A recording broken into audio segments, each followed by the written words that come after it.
Hi friends, అందరూ ఎలా ఉన్నారండి? ఈరోజు వీడియో వచ్చేసి పంజాబీ డ్రెస్ టాప్ని ఏ విధంగా స్టిచ్ చేసుకోవాలి అనేది వీడియోలో చూపించబోతున్నానండి. ఈ డ్రెస్ కటింగ్ వీడియో ఆల్రెడీ మన ఛానల్లో అప్లోడ్ చేస్తున్నానండి. కావాల్సిన వాళ్ళు ఒకసారి చెక్ చేయండి. ఒకేసారి ఈ రెండు డ్రెస్సులను ఏ విధంగా కట్ చేసుకోవాలి అనేది చాలా వివరంగా చెప్పానండి. కావాల్సిన వాళ్ళు అయితే ఒకసారి చెక్ చేయండి. ఇక్కడ చూడండి, సైడ్ కట్స్ అండి. సైడ్ కట్స్ అనేటివి చాలామంది కూడా మంచి ఫినిషింగ్ తోటి స్టిచ్ చేయాలన్నమాట. ఓకేనా, చాలా ఈజీ అనమాట. ఏ విధంగా స్టిచ్ చేస్తాననేది చివరి వరకు ఎక్కడ కూడా స్కిప్ చేయకుండా చూడండి, మీకే అర్థమవుతుంది. ఓకేనా, ఈ రెండింటిలో ఒక డ్రెస్ని అయితే ఇప్పుడు స్టిచ్ చేసి అయితే చూపిస్తానండి. ఓకేనా, ఇంకా ఈ డ్రెస్ కటింగ్ వీడియో కూడాను డిస్క్రిప్షన్లో లింక్ ఇవ్వడానికి అయితే ట్రై చేస్తానండి. ఓకేనా, హై నెక్ డ్రెస్ని ఏ విధంగా కట్ చేసుకోవాలని చాలా వివరంగా చెప్పాను అనమాట. ఇప్పుడు వచ్చేసి ఒక డ్రెస్ని ఏ విధంగా స్టిచ్ చేసుకోవాలని ఇప్పుడు చూపిస్తాను. ఇక్కడ చూడండి, ఫస్ట్ వచ్చేసి హ్యాండ్స్కి వచ్చేసి కింద వైపున పట్టీని అయితే ఫోల్డ్ చేస్తున్నానండి. ఓకేనా, హ్యాండ్స్కి వచ్చేసి ఈ విధంగా లైనింగ్ అయితే యూజ్ చేయలేదండి. కింద వైపున పట్టీ కోసం ఎంతైతే విడిచిపెట్టుకున్నానో ఫస్ట్ ఒక హాఫ్ ఇంచ్ ఫోల్డ్ చేసుకున్నాను, తర్వాత ఇంకొక హాఫ్ ఇంచ్ అనమాట. 1 ఇంచ్ విడిచిపెట్టుకున్నాను కదా, ఆ 1 ఇంచ్ని అయితే ఈ విధంగా ఫోల్డ్ చేసేసుకొని ఎక్కడి వరకు అయితే ఫోల్డ్ చేసుకున్నానో అక్కడ కుట్టుకుంటూ రావడమేనండి. ఓకేనా, చూడండి, ఒక హ్యాండ్ అయితే ఏ విధంగా స్టిచ్ చేసుకున్నానో కింద వైపున పట్టీని, సేమ్ అదే మాదిరిగా ఇంకొక హ్యాండ్కి కూడాను హ్యాండ్ పట్టి స్టిచ్ చేసుకోవడమేనండి. చూడండి, ఫస్ట్ వచ్చేసి ఒక హాఫ్ ఇంచ్ ఫోల్డ్ చేయాలి, మళ్ళీ ఇంకొక హాఫ్ ఇంచ్ ఫోల్డ్ చేయాలండి. ఫోల్డ్ చేసేసుకొని ఎక్కడి వరకు అయితే ఫోల్డ్ చేసుకున్నామో అక్కడ కుట్టుకుంటూ రావడమేనండి. నిదానంగా స్టిచ్ చేసుకుంటూ రావడమేనండి. ఓకేనా, ఒకసారి నా పద్ధతిలో డ్రెస్ని కట్ చేసుకొని చూడండి, మీకే అర్థమవుతుంది. అంటే సైడ్స్ జాయిన్ చేసేటప్పుడు కూడా ఎక్కడ కుట్టుబడుతుంది అనేది ముందే కటింగ్ వీడియోలో చెప్పేస్తానండి. అప్పుడు కొత్త వాళ్ళకి కూడా చాలా ఈజీ ఉంటుంది స్టిచ్ చేసుకోవడం కోసం. ఇంకా మిగతా భాగం అంతా ఫ్రంట్ నెక్కి, బ్యాక్ నెక్కి ఏ విధంగా క్యాన్వాస్ యూజ్ చేస్తాననేది కూడాను ఒకసారి మీరు చూస్తే మీరు చాలా ఈజీగా కుట్టేసుకోవచ్చండి. ఓకేనా, కొత్త వాళ్ళు కూడాను ఏ ఇబ్బంది పడకుండా స్టిచ్ చేసుకుంటారు. ఇంక ఇక్కడ చూడండి, మిడిల్కి వచ్చేసి ఈ విధంగా ఫస్ట్ మార్కింగ్ పెట్టుకోవాలి. ఇది వచ్చేసి బ్యాక్ పార్ట్ అండి. బ్యాక్ పార్ట్కి వచ్చేసి నెక్ని స్టిచ్ చేసిన తర్వాత ఫ్రంట్ పార్ట్ నెక్ని స్టిచ్ చేద్దాము. ఓకేనా, మిడిల్కి వచ్చేసి ఈ విధంగా మార్కింగ్ పెట్టుకోవాలండి. ఓకేనా, ఆల్రెడీ లైనింగ్ ఫోల్డింగ్ ఉంది కదా, కాటన్ లైనింగ్ కాబట్టి ఫోల్డింగ్ ఉంటుంది. ఆ ఫోల్డింగ్ వరకు ఈ విధంగా మార్కింగ్ పెట్టుకున్నాను. బ్యాక్ నెక్ డీప్ వచ్చేసి ఒక 3 ఇంచులు అనమాట. ఓకే, 3 ఇంచుల వరకు ఈ విధంగా కుట్టాలండి. ఓకేనా, ఈ విధంగా కుట్టిన తర్వాత ఇప్పుడు పై వైపుకి మళ్ళీ చేసుకోవాలి. ఈ విధంగా ఎందుకు కుట్టాననేది మీకు తెలుస్తుంది చూస్తూ ఉంటే. ఓకేనా, ఇప్పుడు ఆల్రెడీ క్యాన్వాస్ యూజ్ చేస్తున్నాం కదా, నెక్ని కట్ చేసుకున్నాం కదా, ఆ క్యాన్వాస్ని వచ్చేసి ఈ విధంగా ప్లేస్ చేయాలి. ఎక్కడ ప్లేస్ చేయాలి, ఆల్రెడీ ఒక కుట్టాం కదా, ఆ కుట్టు మీద ఈ క్యాన్వాస్కి మిడిల్లో ఒక మార్కింగ్ పెట్టాం కదా, ఆ మార్కింగ్ ఆ కుట్టు ఒకదాని మీద వచ్చేటట్టుగా, ఒకదాని మీద ఒకటి వచ్చేటట్టుగా ప్లేస్ చేసేసుకోవాలి. ఈ విధంగా కుట్టాలండి. ఈ విధంగా కుట్టిన తర్వాత ఇప్పుడు నెక్ని స్టిచ్ చేయాలి. నెక్ని స్టిచ్ చేసేటప్పుడు పాదం గ్యాప్ తోటి స్టిచ్ చేస్తూ వస్తున్నాను. ఈ పద్ధతిలో ఎందుకు స్టిచ్ చేయాలి అంటే మనకి నెక్ అనేది ఇంకా అటు ఇటు ఎక్కువ తక్కువ రాదనమాట. ఒకవైపున ఎక్కువ ఒకవైపున తక్కువ అనేది ఇంకా రానే రాదు. మనం చెక్ చేసుకోవాల్సిన పనే లేదండి. అందుకోసం ఈ విధంగా స్టిచ్ చేసుకుంటే మనకి నెక్ అనేది కరెక్ట్గా ఉంటుంది అనమాట. ఈ విధంగా స్టార్టింగ్ నుంచి ఎండింగ్ వరకు కూడాను పాదం గ్యాప్ తోటి స్టిచ్ చేసిన తర్వాత ఈ ఎక్సెస్ అంతా కూడా కట్ చేస్తున్నానండి. కట్ చేసిన తర్వాత మొత్తం కూడా ఘాట్లు పెట్టాలి. ఇది రౌండ్ నెక్ కాబట్టి ఈ విధంగా ఘాట్లు పెడితే మనకి ఈ క్యాన్వాస్ని లోపలికి ఫోల్డ్ చేసినప్పుడు పర్ఫెక్ట్ రౌండ్ తిరుగుద్ది అనమాట. ఓకేనా, చూడండి, ఈ మూలలో ఖచ్చితంగా ఘాట్లు పెట్టాలండి. ప్రతి హాఫ్ ఇంచ్ గ్యాప్ తోటి ఒక్కొక్క ఘాటు పెట్టుకుంటూ వస్తే సరిపోతుంది. ఇప్పుడు వచ్చేసి ఈ విధంగా క్యాన్వాస్ని వచ్చేసి లోపలికి ఫోల్డ్ చేసేసుకుని చూడండి, చివరిగా కుట్టుకుంటూ వస్తున్నాను. చివరిగా కుట్టు కుడితే సరిపోతుందండి. ఇంకా లోపల ఉంది కదా మిగతా ఎక్సెస్ అంతా క్యాన్వాస్, అదంతా కూడా హెమ్మింగ్ చేసేస్తాను అనమాట. ఓకేనా, ఈ విధంగా స్టిచ్ చేస్తే మీకు డ్రెస్ చూడడానికి ఫినిషింగ్ బాగుంటుందండి. అందుకోసం ఓకేనా, చూడండి, ఈ విధంగా అయితే ఫోల్డ్ చేసేసుకొని చివరిగా కుట్టుకుంటూ రావడమే. ఓకేనండి, బ్యాక్ నెక్ అయితే స్టిచ్ చేయడం అయితే కంప్లీట్ అయిపోయింది కదా. ఇంక ఇప్పుడు చూడండి, ఈ కింద వైపున వచ్చేసి లైనింగ్ ఉంది కదా, ఈ లైనింగ్ వచ్చేసి ఫోల్డ్ చేసి కుట్టుకుందామండి.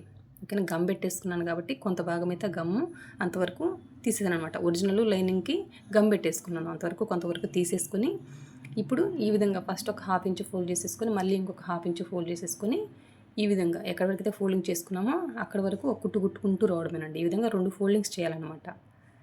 చూడండి, ఈ విధంగా ఫోల్డింగ్ చేసేసుకుంటే మీకు ఈ ఫోల్డింగ్ కూడా అండి, ఈ డ్రెస్ ఉంది కదా, డ్రెస్ రాంగ్ సైడ్ వైపుకి ఉంటుంది అనమాట. ఓకేనా, మీకు చూస్తే అర్థమవుతుందండి. చివరిలో చూపిస్తాను చూడండి. ఇంక ఇక్కడ వచ్చేసి ఫ్రంట్ పార్ట్ అండి.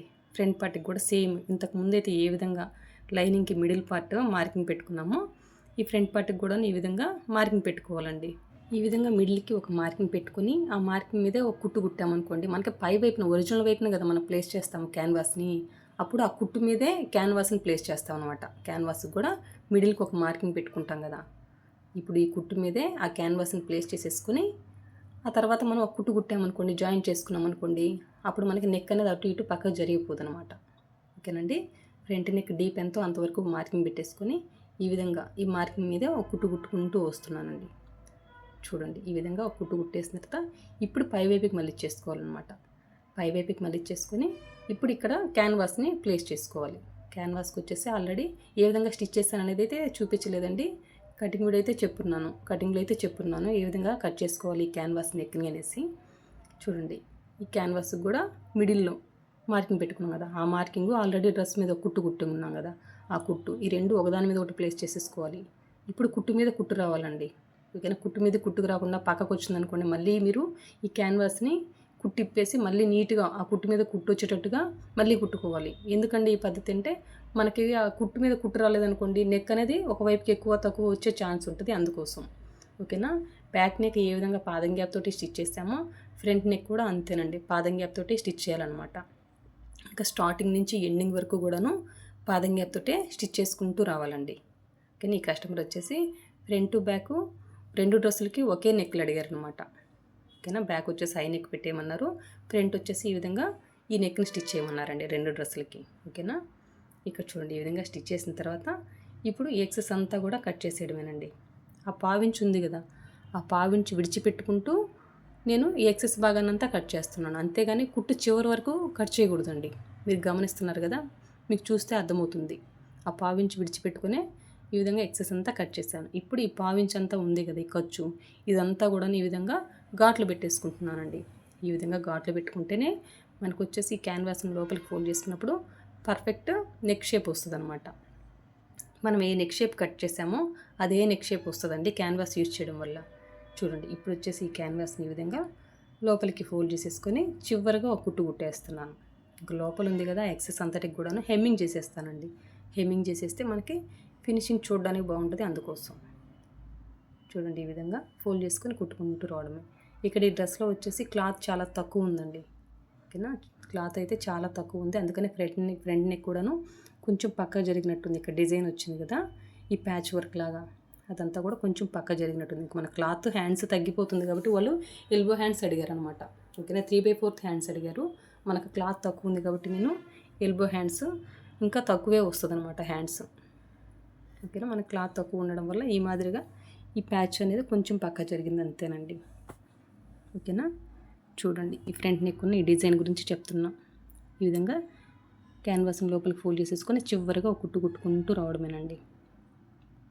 ఓకేనండి, ఇంక ఇప్పుడు వచ్చేసి సేమ్ ఇక్కడ కింద వైపున వచ్చేసి ఈ లైనింగ్కి ఒరిజినల్కి గమ్ పెట్టున్నాం కదా, ఇది కొంత భాగం వరకు తీసేసి ఇప్పుడు కింద వైపున ఈ లైనింగ్ని వచ్చేసి ఫోల్డ్ చేయాలండి. ఫస్ట్ ఒక 1/2 ఇంచ్ ఫోల్డ్ చేయాలి, తర్వాత ఇంకొక 1/2 ఇంచ్ అనమాట. ఇందాక బ్యాక్ పార్ట్కి ఏ విధంగా స్టిచ్ చేసామో ఫ్రంట్ పార్ట్కి కూడా అదే మాదిరిగా స్టిచ్ చేసుకుంటూ రావడమేనండి. చూడండి ఈ విధంగా అయితే స్టిచ్ చేసుకుంటూ రావడమేనండి. ఓకేనా, ఏదో డ్రెస్ని కుట్టామన్నట్టు కాకుండా మంచి ఫినిషింగ్ తోటి కుట్టాలండి. ఇప్పుడు ఈ ఫోల్డింగ్ ఎక్కడి వరకైతే ఉందో ఆ ఫోల్డింగ్ చివరి వరకు ఒక కుట్టు కుట్టుకుంటూ రావడమే. అప్పుడు ఆ కుట్టు అనేది నీట్ ఫినిషింగ్గా కనిపిస్తుంది మనకి.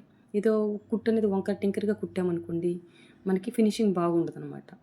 ఓకేనా, ఇప్పుడు వచ్చేసి చూడండి ఫ్రంట్ పార్ట్ మీద బ్యాక్ పార్ట్ని ఈ విధంగా ప్లేస్ చేసేసుకొని షోల్డర్స్ జాయిన్ చేస్తున్నాను. షోల్డర్స్ జాయిన్ చేసేయడానికి మనం ఎంత ఖర్చు విడిచిపెట్టుకున్నామో 1/2 ఇంచ్ కదా, ఆ 1/2 ఇంచ్ని వచ్చేసి ఈ విధంగా పట్టేస్తున్నానండి. ఫస్ట్ ఒక కుట్టేసాం కదా, ఆ కుట్టు మీద ఇంకో కుట్టు వేయాలి. అంటే షోల్డర్స్ జాయిన్ చేయడానికి 2 కుట్లు వేయాలండి. సేమ్ అదే మాదిరిగా ఇంకో వైపును కూడాను 1/2 ఇంచ్ గ్యాప్ తోటి 2 కుట్లు వేయడమేనండి. చూడండి ఈ విధంగా మనం ఎంతైతే విడిచిపెట్టుకున్నామో ఖర్చు అంతే పట్టాలి, అంతకంటే ఎక్కువ పట్టకూడదు, అట్లాగని తక్కువ పట్టకూడదండి. కానీ ఇది ఒకటి గుర్తుపెట్టేసుకోండి షోల్డర్స్ జాయిన్ చేసేటప్పుడు. ఓకేనా, ఈ విధంగా అయితే 2 కుట్లు అయితే వేయడం కంప్లీట్ అయిపోయింది కదా. ఇప్పుడు వచ్చేసి హ్యాండ్స్ని అయితే జాయిన్ చేద్దామండి. చూడండి ఈ విధంగా ఓపెన్ చేసేసుకొని ఇప్పుడు ఈ షోల్డర్ వైపున ఏమైనా హెచ్చు తగ్గులు ఉన్నాయా అని చూసుకోవాలండి. ఈ విధంగా ఎక్సెస్ వస్తే ఆ ఎక్సెస్ భాగాన్నంతా కట్ చేయాలి. కట్ చేసిన తర్వాతే మనం హ్యాండ్ని జాయిన్ చేయాలండి. ఓకేనా, ఎక్సెస్ భాగాన్నంతా అట్లాగే ఉంచేసి అయితే హ్యాండ్ని జాయిన్ చేయకూడదు. ఇక్కడ హ్యాండ్కి ఆల్రెడీ మిడిల్కి ఘాట్ పెట్టాం కదా, ఆ ఘాట్ వచ్చేసి ఈ షోల్డర్ కుట్టు మీదకి వచ్చేటట్టుగా ప్లేస్ చేసేసుకొని 1/2 ఇంచ్ గ్యాప్ తోటి ఈ విధంగా కుట్టుకుంటూ రావడమేనండి. నేను వచ్చేసి షోల్డర్ వైపు నుంచి స్టార్ట్ చేశాను అనమాట హ్యాండ్ని జాయిన్ చేయడం. ఓకే, మళ్ళీ ఈ విధంగా రివర్స్ చేసేసుకొని మళ్ళీ ఆ కుట్టు మీద ఇంకో కుట్టు కుట్టుకుంటూ వస్తున్నానండి. ఓకేనా, హ్యాండ్ని జాయిన్ చేసేటప్పుడు 2 కుట్లు ఖచ్చితంగా వేయాలి. ఇక్కడ మీరు గుర్తుపెట్టుకోవాల్సింది హ్యాండ్ అనేది క్రాస్ కటింగ్ కాబట్టి క్రాస్ ఉంటుంది కాబట్టి సాగదీస్తే సాగిపోతుంది. చంక రౌండ్ కూడా క్రాస్ భాగం కాబట్టి సాగదీస్తే సాగిపోతుందండి. ఈ రెండింటిని సాగదీయకూడదు. ఒకదాని మీద ఒకటి ఈక్వల్గా ప్లేస్ చేసేసుకొని మనం 1/2 ఇంచ్ గ్యాప్ తోటి కుట్టుకుంటూ రావాలి. ఓకేనా. మళ్ళీ షోల్డర్ దగ్గరికి వచ్చేసరికి ఏం చేశాను అంటే ఈ విధంగా 2 కుట్లు అయితే వేసానండి. సేమ్ అదే మాదిరిగా ఇంకో వైపును కూడా ఏమైనా హెచ్చు తగ్గులు ఉన్నాయా షోల్డర్ వైపు నేను చెక్ చేసేసుకుని హెచ్చు తగ్గులుంటే ఆ ఎక్సెస్ భాగాన్ని అంతా కూడాను కట్ చేయాలండి. కట్ చేసిన తర్వాతే మనం హ్యాండ్ని అయితే జాయిన్ చేయాలి. సేమ్ ఇంతకుముందు ఏ విధంగా హ్యాండ్ అయితే జాయిన్ చేసామో అదే మాదిరిగా అండి. హ్యాండ్కి మిడిల్కి ఘాటు పెట్టుకున్నాం కదా, ఆ ఘాటు వచ్చేసి షోల్డర్ కుట్టు మీదకి వచ్చేటట్టుగా ప్లేస్ చేసేసుకుని ఇంకా అక్కడి నుంచి ఈ విధంగా 1/2 ఇంచ్ గ్యాప్ తోటి స్టిచ్ చేసుకుంటూ రావాలన్నమాట. ఓకేనా. ఇక్కడ వచ్చేసి సాగదీయట్లేదు, నేను హ్యాండ్ని సాగదీయట్లేదు, ఇంకా డ్రెస్ చంక భాగాన్ని సాగదీయట్లేదు. ఈ రెండింటిని ఒకదానికి మీద ఒకటి ఈక్వల్గా ప్లేస్ చేయాలి. హ్యాండ్ ఎక్కువ ఉండకూడదు. ఓకేనా. అట్లాగని ఈ డ్రెస్ చంక రౌండ్ కూడాను ఎక్కువ ఉండకూడదు. ఈ రెండు ఒకదాని మీద ఒకటి ఈక్వల్గా 1/2 ఇంచ్ గ్యాప్ తోటి ప్లేస్ చేసేసుకొని కుట్టుకుంటూ రావాలండి. ఓకేనండి. సాగదీస్తే సాగిపోతుంది. హ్యాండ్ క్రాస్ భాగము ఇంకా చంక రౌండ్ కూడా, డ్రెస్ చంక రౌండ్ కూడా క్రాస్ భాగం కదా, అందుకనండి. ఇంకా హ్యాండ్ జాయిన్ చేసేటప్పుడు గుర్తుపెట్టుకోవాల్సింది ఖచ్చితంగా 2 కుట్లు వేయాలండి. స్టార్టింగ్ నేర్చుకునే వాళ్ళు 1/2 ఇంచ్ గ్యాప్ తోటి మొదటి కుట్టు వేయలేకపోయినా తర్వాత వేసే కుట్టైనా 1/2 ఇంచ్ గ్యాప్ తోటి ఖచ్చితంగా వేయాలండి. ఓకేనా. అంతేగాని పాదం గ్యాప్ తోటి వేస్తే సరిపోద్ది, ఒక 1/4 ఇంచ్ గ్యాప్ తోటి అంటే అట్లా కుదరదు అనమాట. ఇది ఒక్కటి గుర్తుపెట్టేసుకోండి. ఓకేనా. ఈ విధంగా అయితే హ్యాండ్ అయితే జాయిన్ చేయడం అయితే కంప్లీట్ అయిపోయింది. ఇప్పుడు వచ్చేసి సైడ్స్ జాయిన్ చేస్తాను చూడండి. ఇక్కడ ఆల్రెడీ రన్నర్తో మార్కింగ్ పెట్టుకున్నాం కదా, ఇక్కడ ఒరిజినల్ వైపుని ఈ విధంగా మార్కింగ్ పెట్టుకుంటున్నాను ఫ్రంట్ టు బ్యాక్కి. ఓకేనా. డ్రెస్కి వచ్చేసి రన్నర్తో మార్కింగ్ పెట్టుకున్నానండి. చంక దగ్గర నుంచి సైడ్ కట్స్ వరకు ఎక్కడ కుట్టుపడుతుంది అనేసి. ఈ చంక దగ్గర రన్నర్తో మార్కింగ్ ఉంది కదా, ఆ మార్కింగ్కి 2 ఒరిజినల్ వైపున మార్కింగ్ పెట్టేసుకుని చూడండి ఈ విధంగా కలిపి పట్టేసుకొని పిన్ పెట్టేసుకున్నాను. ఈ విధంగా పిన్ పెట్టేసుకోవడం వల్ల మనకి చంక దగ్గర ప్లస్ గుర్తు పర్ఫెక్ట్గా వస్తుందండి. ఓకేనా. ఇంక ఇప్పుడు వచ్చేసి హ్యాండ్ లూజ్ మార్క్ చేసేసుకుని ఇంకా హ్యాండ్ లూజ్ దగ్గర నుంచి చంక లూజ్ వరకు కూడాను స్ట్రైట్గా ఒక లైన్ డ్రా చేయడమే. ఈ విధంగా హ్యాండ్ లూజ్ మార్క్ చేసేసుకొని చూడండి ఈ విధంగా ప్లేస్ చేసేసుకొని సూది దింపి స్టార్టింగ్ ఒక రబ్ ఇచ్చి సూది దింపేస్తాం. ఇంక ఇక్కడ వచ్చేసి ఇంకా హ్యాండ్ లూజ్ దగ్గర నుంచి చంక లూజ్ వరకు ఈ విధంగా మార్కింగ్ పెట్టేసుకొని స్ట్రైట్గా కుట్టుకుంటూ రావడమేనండి. ఇంక ఇక్కడ ఉన్న ఈ పిన్ని తీసేసుకొని ఇంకా ఇక్కడ నుంచి మార్కింగ్ ఉంది కదా డ్రెస్ మీద, ఆల్రెడీ రన్నర్తో మార్కింగ్ ఉంది కదండి ఫ్రంట్కి బ్యాక్కి, ఈ రెండింటిని ఒకదాని మీద ఒకటి ఈక్వల్గా ప్లేస్ చేసేసుకొని ఆ మార్కింగ్ మీదే కుట్టుకుంటూ రావడమేనండి. కాటన్ లైనింగ్ కాబట్టి ఈ విధంగా రన్నర్తో మార్కింగ్ పెట్టేసుకుంటే మనకు కుట్టుకునేటప్పుడు ఈజీ ఉంటుంది. ఇంకా సిల్క్ లైనింగ్ అనుకోండి మార్కర్ తోటి కట్ చేసుకునేటప్పుడే మార్కింగ్ పెట్టేసుకుంటే ఈజీ ఉంటుందండి. అందుకోసం ఈ కట్స్ వరకు ఈ విధంగా రబ్ ఇచ్చేస్తానండి. మళ్ళీ ఈ విధంగా రివర్స్ చేసేసుకుని ఆ కుట్టు మీదే కుట్టు వచ్చేటట్టుగా ఒక 2 ఇంచెస్ వరకు కుట్టుకుంటూ రావాలండి. ఆ తర్వాత కుట్టు పక్కకు జరిగి పాదం గ్యాప్ తోటి స్టిచ్ వేసుకుంటూ రావాలి పై వరకు కూడాను. ఓకేనా. మళ్ళీ ఇప్పుడు ఇంకో కుట్టు వేస్తున్నాను. ఈ విధంగా 3 కుట్లు వేయండి, మీరు 4 కుట్లు వేయండి. ఇదే పద్ధతిలో వేయాలండి. మళ్ళీ పాదం గ్యాప్ తోటి ఈ విధంగా కుట్టుకుంటూ రావాలి. ఓకేనా. సైడ్ కట్స్ దగ్గర ఒక 2 ఇంచెస్ వరకు కుట్టు మీద కుట్టు రావాలండి. ఓకేనా. ఇది ఒక్కటి గుర్తుపెట్టేసుకుంటే సరిపోతుంది అనమాట. ఈ విధంగా ఇక్కడ అంతా కూడా పాదం గ్యాప్ తోటి స్టిచ్ వేసుకుంటూ వస్తున్నాను. ఇంక చివర కట్స్ దగ్గరకు వచ్చేసరికి కుట్టు మీదే కుట్టు వస్తుంది అనమాట. ఓకేనా. ఈ విధంగా అయితే 3 కుట్లు వేసేసాను కదా. సేమ్ ఇదే మాదిరిగా ఇంకో వైపున కూడాను సైడ్స్ జాయిన్ చేయడమేనండి. ఈ హ్యాండ్స్ దగ్గర ఎక్సెస్ క్లాత్ అంతటిని కూడాను ఈ విధంగా అయితే కట్ చేసేసుకుంటున్నాను. చూసారు కదండి ఎంత సింపుల్గా డ్రెస్ని అయితే స్టిచ్ చేసుకుంటున్నాము. మీరు ఒకసారి ట్రై చేయండి. నా పద్ధతిలో నేను చెప్పానని కాదు, కటింగ్ స్టిచ్చింగ్ ఒకసారి ట్రై చేసి చూడండి. ఇంత ఈజీ అని అనిపిస్తుందండి. ఓకేనా. సేమ్ ఇంతకు ముందులాగే ఇటువైపున కూడాను రన్నర్తో మార్కింగ్ ఉంది కదా ఫ్రంట్కి బ్యాక్, ఈ విధంగా ఒరిజినల్ వైపున మార్కింగ్ పెట్టేసుకొని ఇంకా ఈ రెండింటిని కలిపి పట్టేసుకుంటున్నాను చూడండి. ఈక్వల్గా కలిపి పట్టేసుకొని పిన్ పెట్టేసేయడమే. ఇంకా చంక దగ్గర ప్లస్ గుర్తు పర్ఫెక్ట్గా వస్తుందండి. చంక దగ్గర హెచ్చు తగులు రావన్నమాట. ఈ విధంగా అయితే పిన్ పెట్టేసుకోవాలి. ఇంక ఇప్పుడు వచ్చేసి మనం హ్యాండ్ నీట్గా సర్దుకొని హ్యాండ్ లూజ్ని అయితే మార్కింగ్ పెట్టేసుకోవడమేనండి. చూడండి ఈ విధంగా ముందే మార్కింగ్ పెట్టుకుంటే కుట్టుకునేటప్పుడు కూడా మనకు చాలా ఈజీగా ఉంటుందండి. ఓకేనా. అందుకోసం చూడండి ఇప్పుడు వచ్చేసి హ్యాండ్ అయితే సర్దుకొని హ్యాండ్ లూజ్ని అయితే మార్కింగ్ పెట్టేసుకుంటున్నాను. ఈ విధంగా అయితే హ్యాండ్ లూజ్ని మార్కింగ్ పెట్టేసుకొని స్టార్టింగ్ ఒక రబ్ ఇచ్చేసి ఇంకా హ్యాండ్ లూజ్ దగ్గర నుంచి చంక్ లూజ్ వరకు స్ట్రైట్గా మార్కింగ్ పెట్టేసుకోవడమేనండి. ఓకేనా. స్ట్రైట్గా మార్కింగ్ పెట్టేసుకొని ఇంకా మార్కింగ్ మీద కుట్టుకుంటూ రావడమేనండి. చూడండి ఈ విధంగా స్ట్రైట్గా మార్కింగ్ పెట్టుకుని ఆ మార్కింగ్ మీద కుట్టుకుంటూ వస్తున్నాను. ఇంక ఈ చంక దగ్గరికి వచ్చేసరికి పిన్ తీసేస్తానమాట. చూడండి చంక దగ్గరికి వచ్చేసరికి ఈ విధంగా పిన్ తీసేసుకొని ఇంకా ఇక్కడంతా మార్కింగ్ ఉంది, అంటే మీకు కనిపిస్తుందో లేదో నాకు తెలియదండి. ఇక్కడ మార్కింగ్ ఉంది కదా రన్నర్తో మార్కింగ్ పెట్టుకున్నాం కదా, ఇంకా ఆ మార్కింగ్ మీదే కుట్టుకుంటూ రావడం. ఎక్కడి వరకు అయితే సైడ్ కట్స్ వరకు మార్కింగ్ పెట్టుకున్నామో అక్కడ వరకు కుట్టుకుంటూ రావడమేనండి. ఆ చివరికి వచ్చేసరికి ఒక రబ్ ఇచ్చేసి మళ్ళీ ఇప్పుడు రివర్స్ చేస్తామన్నమాట. రివర్స్ చేసేసుకుని ఇప్పుడు ఆ కుట్టు మీద 2 ఇంచెస్ వరకు కుట్టు మీద కుట్టు రావాలి. ఓకేనా. కుట్టు మీద కుట్టు వచ్చిన తర్వాత మళ్ళీ కుట్టు పక్కకి జరిగి పాదం గ్యాప్ తోటి కుట్టుకుంటూ రావాలండి పై వరకు కూడాను. ఈ విధంగా మీరు 3 కుట్లు వేయండి, 4 కుట్లు వేయండి, ఇదే పద్ధతిలో అయితే స్టిచ్ చేయాలి. ఓకేనా. చివరికి వచ్చేసరికి ఒక రబ్ ఇచ్చాను. మళ్ళీ ఇప్పుడు 3వ కుట్టు వేస్తున్నాను. ఇక్కడ చూడండి, మళ్ళీ పాదం గ్యాప్ తోటి ఈ విధంగా కుట్టుకుంటూ వస్తున్నాను. చివర 2 ఇంచుల వరకు కూడాను పాదం గ్యాప్ తోటే కుట్టు ఉండాలండి. ఆ 2 ఇంచుల వరకు కుట్టు మీద కుట్టు ఉండాలన్నమాట. ఓకేనా. ఇది ఒక్కటేనండి సైడ్స్ జాయిన్ చేసేటప్పుడు డ్రెస్కి వచ్చేసి. ఓకేనా. ఇంక ఇక్కడ చూడండి, ఇక్కడికి వచ్చేసిన తర్వాత రబ్ ఇచ్చేసి ఎండ్ చేశారనమాట. ఓకేనండి. మీకు అర్థమవుతుందని అనుకుంటున్నానండి. ఇంక ఇప్పుడు చూడండి, ఈ సైడ్ ఉన్న ఎక్సెస్ క్లాత్ అంతటిని కూడాను కట్ చేసేయడమే. ఇక్కడ మనం వచ్చేసి లైనింగ్కి ఒరిజినల్కి వచ్చేసి గమ్ పెట్టాం కదా, అంటే ఒరిజినల్ ఎంత లెంత్ అనేది నేను ముందు మార్క్ చేసేసుకోలేదండి. ఓకేనా. ఈ విధంగా మొత్తం సైడ్స్ జాయిన్ చేసిన తర్వాత చూడండి, ఈ విధంగా ఫోల్డింగ్ చేసేసుకొని నాకు ఎంతైతే కావాలో ఒరిజినల్ డ్రెస్ లెంత్ అనేది ఆ విధంగా ఫోల్డ్ చేసేసుకొని ఈక్వల్గా ఈ ఎక్సెస్ భాగాన్ని అంతా కట్ చేసాను అనమాట. కట్ చేసిన తర్వాత ఇప్పుడు వచ్చేసి కింద వైపున ఫోల్డ్ చేసేసుకుంటున్నానండి. ఓకేనా. ఈ విధంగా ముందుగానే మనం ఒరిజినల్కి ఎంత లెంత్ అనేది చూసుకోవాల్సిన పని లేదు, ఏంటి డ్రెస్ కనుక ఎక్కువ లెంత్ ఉంటే. ఓకేనా. ఈ విధంగా ముందు ఒరిజినల్కి లైన్కి గమ్ పెట్టేసుకొని మొత్తం సైడ్స్ జాయిన్ చేసిన తర్వాత ఇప్పుడు చెక్ చేసుకోండి మనకి డ్రెస్ లెంత్ ఎంత కావాలి అనేసి. ఈ విధంగా ఫోల్డ్ చేసుకొని ఈక్వల్గా ఎక్సెస్ భాగం అంతా కట్ చేసుకొని ఇప్పుడు కింద వైపున ఫోల్డ్ చేసేసుకోండి. ఇప్పుడు పర్ఫెక్ట్గా వస్తుంది అనమాట డ్రెస్.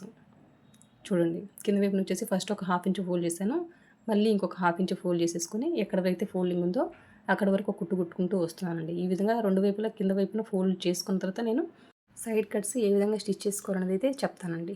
చూడండి, ఇంకో వైపున కూడాను కింద వైపున వచ్చేసి ఈ విధంగా ఫోల్డ్ చేసేసుకుంటున్నాను. ఫస్ట్ ఒక 1/2 ఇంచ్, తర్వాత ఇంకొక 1/2 ఇంచ్ ఈ విధంగా ఫోల్డ్ చేసేసుకొని ఎక్కడ వరకైతే ఫోల్డింగ్ ఉందో అక్కడే కుట్టుకుంటూ రావాలండి. అంటే ఎక్కడ వరకైతే ఫోల్డింగ్ అక్కడ వరకే కుట్టమంటున్నానంటే అప్పుడు కుట్టు నీట్గా ఉంటుంది అనమాట. స్ట్రైట్ లైన్ డ్రా చేసినప్పుడు చూడడానికి కూడా మనకి ఫినిషింగ్ బాగుంటుందండి. అందుకోసం ఓకేనా. కుట్టు అనేది మనకి వంకర టింకరగా వేసామనుకోండి ఫినిషింగ్ చూడడానికి బాగుండదు. కుట్టు ఎప్పుడు కూడా ఒక స్ట్రైట్ లైన్ డ్రా చేస్తే ఏ విధంగా ఉంటుందో ఆ విధంగా కుట్టుకుంటూ వచ్చిందాం అనుకోండి అప్పుడు ఫినిషింగ్ బాగుంటుంది. సైడ్స్ జాయిన్ చేసేటప్పుడు కూడాను కుట్టుకి గ్యాప్ వచ్చేసి ఒక పాదం గ్యాప్ పెట్టమంటాను. అప్పుడే చూడడానికి డ్రెస్ ఫినిషింగ్ బాగుంటుందండి. అందుకోసం ఓకేనా. ఇంకో వైపున కూడా కింద వైపున అయితే ఫోల్డ్ చేసి కుట్టేసాం కదా. ఇంక ఇప్పుడు గమనించండి సైడ్స్ ఏ విధంగా కట్స్ని స్టిచ్ చేస్తానని. ఫస్ట్ ఒక 1/2 ఇంచ్ ఫోల్డ్ చేసుకున్నా. ఓకేనా. మళ్ళీ ఇంకొక 1/2 ఇంచ్ ఫోల్డ్ చేసేసుకొని ఎక్కడ వరకైతే ఫోల్డింగ్ ఉందో అక్కడ ఫస్ట్ కుడుతున్నానండి. ఫోల్డింగ్ ఎక్కడ వరకైతే ఉందో అక్కడ కుట్టుబడాలి ఫస్ట్. ఓకేనా. చూడండి ఈ విధంగా ఇప్పుడు నేను రాంగ్ సైడ్ వైపున ప్లేస్ చేసేసుకున్నాను. ఆ డ్రెస్ని చూసారు కదా, రాంగ్ సైడ్ వైపు నుంచి ఈ విధంగా ఫోల్డ్ చేసేసుకొని కుట్టుకుంటూ వస్తున్నానండి. చూడండి ఈ విధంగా చాలా సింపుల్ అండి. క్లాత్ ఏదైనా కూడాను ఇంతే మంచి ఫినిషింగ్ తోటి మీకు సైడ్ కట్స్ అయితే రెడీ అవుతాయి అన్నమాట. ఓకేనా. చూడండి ఈ విధంగా ఫోల్డ్ చేసేసుకొని కుట్టుకుంటూ రావడమే. ఇంక ఇక్కడికి వచ్చేసిన తర్వాత ఎక్కడి వరకు అయితే మనం రబ్ చేసుకున్నాం కదా ఇంతకుముందు అక్కడ వరకు ఈ విధంగా అక్కడ వరకు కూడాను ఈ విధంగా 2 సార్లు ఫోల్డ్ చేయాలన్నమాట. ఫోల్డ్ చేసి అక్కడ సూది దింపి పాదం ఎత్తి ఈ విధంగా అడ్డంగా తిప్పుకోవాలి. ఇంకో వైపున కూడాను ఈ విధంగా 2 వైపులా 2 సార్లు ఫోల్డ్ చేసుకోవాలండి. ఫోల్డ్ చేసేసుకొని ఇప్పుడు ఆల్రెడీ ఒక వైపున కుట్టాం కదా, ఆ కుట్టిన లేయరు కుట్టబోయే లేయరు 2 ఈక్వల్గా పట్టుకొని ఆ తర్వాతే అడ్డంగా కుట్టు వేయాలి మనం. ఇది మెయిన్ ఇంపార్టెంట్. అడ్డంగా కుట్టు వేసేసుకొని మళ్ళీ సూది దింపి పాదం ఎత్తేసుకొని ఈ విధంగా రివర్స్ చేసేసుకొని ఈ విధంగా 2 సార్లు ఫోల్డింగ్లో 2 సార్లు ఫస్ట్ ఒక 1/2 ఇంచ్ మళ్ళీ ఇంకొక 1/2 ఇంచ్ ఫోల్డ్ చేసేసుకొని ఈ విధంగా కుట్టుకుంటూ రావడమేనండి. చాలా మంచి ఫినిషింగ్ తోటి సైడ్ కట్స్ అయితే రెడీ అవుతాయి అన్నమాట ఈ పద్ధతిలో మీరు స్టిచ్ చేస్తే. చూడండి ఇప్పుడు దీని తర్వాత ఏ విధంగా స్టిచ్ చేస్తాను అనేది చూడండి. ఈ విధంగా రాంగ్ సైడ్ వైపు నుంచి మనం కుట్టుకుంటూ వచ్చాం కదా, తర్వాత వేసే కుట్టు ఒరిజినల్ వైపు నుంచి వేయాలన్నమాట. ఈ విధంగా ఒరిజినల్ వైపుకి మళ్ళీ చేసుకున్న డ్రెస్ని ఇప్పుడు చివరిగా కుట్టుకుంటూ రావాలండి. ఇప్పుడు మనకి ఫినిషింగ్ బాగుంటుంది. అదే మీరు రాంగ్ సైడ్ వైపు ప్లేస్ చేసుకొని కుట్టొచ్చు కదా అనుకోవచ్చు. ఆ కుట్టడంలో కింద వైపున క్లాత్ నెట్టబడి పై వైపునంతా ఈ ఒరిజినల్ వైపునంతా కూడా ముడతొస్తుంది అనమాట. అప్పుడు మీకు కట్స్ అనేటివి మంచి ఫినిషింగ్ తోటి ఉండవండి. తర్వాత వేసే కుట్టు ఈ విధంగా ఒరిజినల్ వైపుకి మళ్ళీ చేసుకొని వేసి చూడండి, మీకే డిఫరెన్స్ తెలుస్తుంది. ఓకేనా. చూడండి ఈ విధంగా అయితే స్టిచ్ చేశాను అనమాట. సేమ్ ఇదే మాదిరిగా ఇంకో వైపున కూడా మీరు గుర్తుపెట్టుకోవాల్సింది అడ్డంగా కుట్టు వేసేటప్పుడు ఈ 2 లేయర్స్ ఉన్నాయి కదా, ఈ 2 లేయర్స్ ఈ కట్స్ అనేవి ఈక్వల్గా పట్టుకోవాలన్నమాట. ఈక్వల్గా పట్టుకున్నప్పుడే మీకు అక్కడ అడ్డంగా కుట్టు వేసేటప్పుడు ఈక్వల్గా స్ట్రైట్గా వస్తుంది, ప్లస్ ఏ లూజులు ఉండవు, మీకు ఫినిషింగ్ కూడా బాగుంటుందండి. సేమ్ ఇంకో వైపున కూడాను ఫస్ట్ ఒక 1/2 ఇంచ్ ఫోల్డ్ చేసి మళ్ళీ ఇంకొక 1/2 ఇంచ్ ఫోల్డ్ చేసి ఎక్కడ వరకైతే ఫోల్డ్ చేసామో అక్కడే కుట్టుకుంటూ రావాలండి. ఓకేనా. మీరు గుర్తుపెట్టుకోవాల్సింది స్టార్టింగ్ ఈ విధంగా రాంగ్ సైడ్ వైపు నుంచి కుట్టాలి. తర్వాత వేసే కుట్టు ఒరిజినల్ వైపు నుంచి వేసి చూడండి, మీకు అసలు ముడతే ఉండదన్నమాట. సైడ్స్ పర్ఫెక్ట్ ఫినిషింగ్ ఉంటుంది. ఎక్కడ వరకైతే ఫోల్డింగ్ ఉందో ఆ చివరే కుట్టుకుంటూ రండి, ఫినిషింగ్ బాగుంటుంది చూడడానికి. ఓకేనా. చూడండి ఇక్కడి వరకు వచ్చిన తర్వాత అడ్డంగా కుట్టు వేయాలనుకున్నప్పుడు చూడండి మనం రబ్ చేసాం కదా ఇందాక కట్స్ ఎంతవరకు అనేసి అక్కడ వరకు వచ్చి సూది దింపి పాదం ఎత్తేసి ఇంకో వైపున కూడా రెడీ చేసుకున్నాను. ఇంకొక లేయర్ని 2 ఫోల్డింగ్స్ చేసి పెట్టేసుకుని ఇప్పుడు ఆల్రెడీ ఒక లేయర్ని కుట్టున్నాం కదా, ఆ లేయరు ఈ కుట్టబోయే లేయరు 2 కూడా ఈక్వల్గా పట్టుకొని ఆ తర్వాతే మనం అడ్డంగా కుట్టు వేయాలి.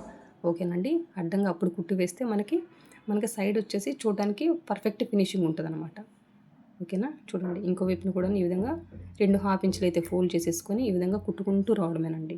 చూడండి చాలా సింపుల్ అనమాట. సైడ్స్ వచ్చేసి స్టిచ్ చేసుకోవడం. ఏ డ్రెస్ అయినా క్లాత్ ఏదైనా తీసుకోండి ఇంతే మాదిరిగా వస్తుందండి. ఇంతే మంచి ఫినిషింగ్ తోటి మీకు సైడ్ కట్స్ ఉంటాయన్నమాట. అది క్రేపా, సిల్కా, ఇంకొకట కాటనా, ఇంకేదన్నా కూడాను ఇంతే మంచి పర్ఫెక్ట్ ఫినిషింగ్ తోటి మీకు డ్రెస్ రెడీ అవుతుంది అనమాట. చూడండి తర్వాత వేసే కుట్టు ఖచ్చితంగా ఒరిజినల్ వైపు నుంచే వేయండి. రాంగ్ సైడ్ ఇంతకుముందు కుట్టు వేసాం కదా అక్కడి నుంచే వేయచ్చు కదండి చివరి కుట్టు కూడా అనుకోవచ్చు. ఆ విధంగా వేయడం వల్ల కింద వైపున క్లాత్ నెట్టబడి ఒరిజినల్ క్లాత్ అంతా సన్న ముడతలు వస్తాయన్నమాట. ఓకే. ఇన్ని రోజులు ఆ మిస్టేక్ చేస్తుంటారు, ఒకసారి చెక్ చేసుకోండి. ఓకేనండి. చూడండి ఎంత మంచి ఫినిషింగ్ తోటి అయితే డ్రెస్ అయితే రెడీ అయిపోయిందో చాలా సింపుల్గా. ఓకేనండి. మీకు అర్థమైందని అనుకుంటున్నానండి ఈ వీడియో. అంతేనండి. నా వీడియో కనుక నచ్చినట్లయితే లైక్ చేయండి, షేర్ చేయండి, సబ్స్క్రైబ్ చేయండి. Thank you for watching. మీకు ఏమైనా డౌట్స్ ఉంటే కామెంట్ రూపంలో తెలియజేయండి. నేను క్లియర్ చేయగలిగితే ఖచ్చితంగా క్లియర్ చేస్తానండి. ఓకేనా. ఇంక ఇప్పుడు చూడండి డ్రెస్ని అయితే చూపిస్తాను ఎంత మంచి ఫినిషింగ్ తోటి రెడీ అయిందో. ఓకేనా. లోపల వైపున ఫ్రంట్ నెక్కి బ్యాక్ నెక్కి క్యాన్వాస్ ఉంది కదా అక్కడంతా కూడా నేను మళ్ళీ ఇంకో కుట్టు వేయలేదండి, హెమ్మింగ్ చేసేస్తాను. హెమ్మింగ్ చేయడం వల్ల మనకి డ్రెస్ చూడడానికి ఫినిషింగ్ బాగుంటుందండి అందుకోసం. ఓకేనా. చూడండి డ్రెస్ మొత్తం కూడాను రెడీ అయిపోయిందనమాట. ఓకేనా. ఇదే మాదిరిగా ఒకే మెజర్మెంట్స్ తోటి 2 డ్రెస్సులు ఇచ్చారు కస్టమర్ మనకి. ఆల్రెడీ ఈ డ్రెస్ని అయితే స్టిచ్ చేసి పెట్టేశానండి. ఓకేనా. సేమ్ కొలతలు, same neck, front back same నెక్లు అనమాట 2 డ్రెస్సులకి. ఓకేనా. చూడండి డ్రెస్సులు 2 కూడాను ఎంత మంచి ఫినిషింగ్ తోటి అయితే రెడీ అయిపోయాయి. సైడ్ కట్స్ అండి మెయిన్. ఓకేనా. మీరు ఒకసారి ట్రై చేసి చూడండి. సైడ్స్ జాయిన్ చేయాలన్నా ఏ విధంగా ఈజీగా జాయిన్ చేయాలి, ఇంక సైడ్ కట్స్ కూడా ఏ విధంగా స్టిచ్ చేసుకోవాలి అనేది కూడా మీరు ఒకసారి ఈ వీడియో చూసి ఫాలో అవ్వండి. మీకు ఇంకా అర్థం కాలేదు ఈ సైడ్ కట్స్ని ఏ విధంగా స్టిచ్ చేసుకోవాలి అనేది అర్థం కాకపోతే నాకు కామెంట్ రూపంలో తెలియజేయండి. ఓకేనా. నేను నెక్స్ట్ వీడియోలో చాలా క్లియర్గా చెప్పడానికి ట్రై చేస్తాను. Thank you for watching. Bye.